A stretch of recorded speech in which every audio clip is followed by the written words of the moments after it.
This is every My Little Pony episode summarized in one sentence, Season 8. And go. Sparkle Sensei ropes in her friends to start the Amigo Academy as a way to expand the nation's international commerce with friendship as a new export, which consequently brings together the interspecies next-gen main six. After attempting to conform the new school to the rigorous standards of the educational accrediting body and driving away many initial investors, the future god princess asserts her authority as a boss-ass bitch, gives the middle finger to the whole institution, and basically says, "Screw you, I do what I want." Digitus Minimus disapproves of her sister's new boyfriend to such an extent that she runs away from home in protest.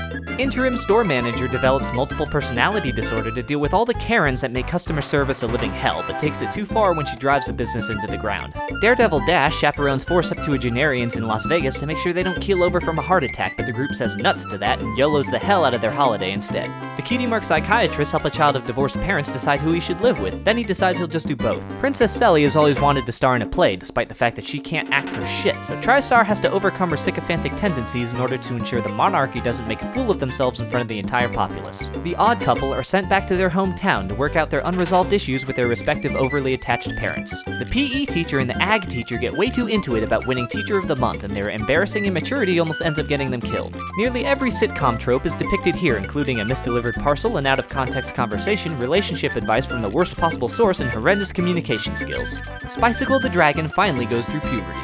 The Three Musketeers help Pony Shirley Temple with her homework, so in return for their benevolence, she frames them for incompetence and gets them banned from the friendship school. Queen Chrysanthemum animates evil duplicates of the main six who diabolically attack the real main six with mild annoyance and petty verbal abuse, eventually proven to be inconsequential when the clones are incinerated by their own hubris.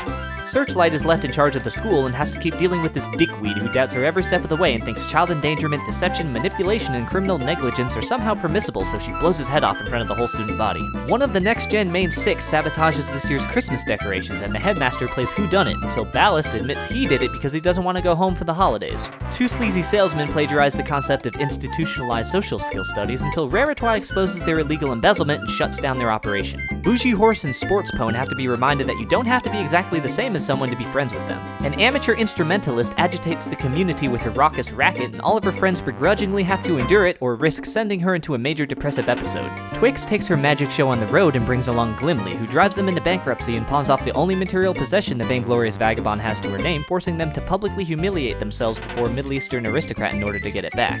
Toodaloo has a falling out with her surrogate sister and idol when she is discouraged from joining a negligent stunt team, then realizes she was just trying to keep her from getting herself blown up.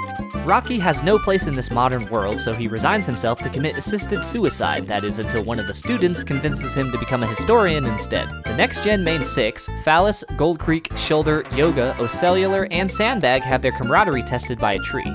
The wildlife conservationist and apple life industrialist meet a Kieran who's been an extrovert stuck in an introvert's world for too long, and the trio wrestle with the concept that mass censorship is the only way to prevent forest fires. Adopted Draconian meets a deadbeat dude who claims to have gone for milk and cigarettes about 15 years ago, leading him to have yet another identity crisis, but also an important revelation about what real family is. The main six are bamboozled into locking themselves in the underworld, while a sociopathic 8-year-old seizes control of the companionship college and a racist administrator and lawfully imprisons the foreign exchange students. Following the emancipation of the next-gen main six by the Cutie Mark Manumidors, the crew releases the bigoted boomer who got dunked on by Kuzigoo and uses the power of the Harmony Hickory to thwart the malevolent minor's plan to take over the world just in time for the entire government to show up all at once and damn her to hell.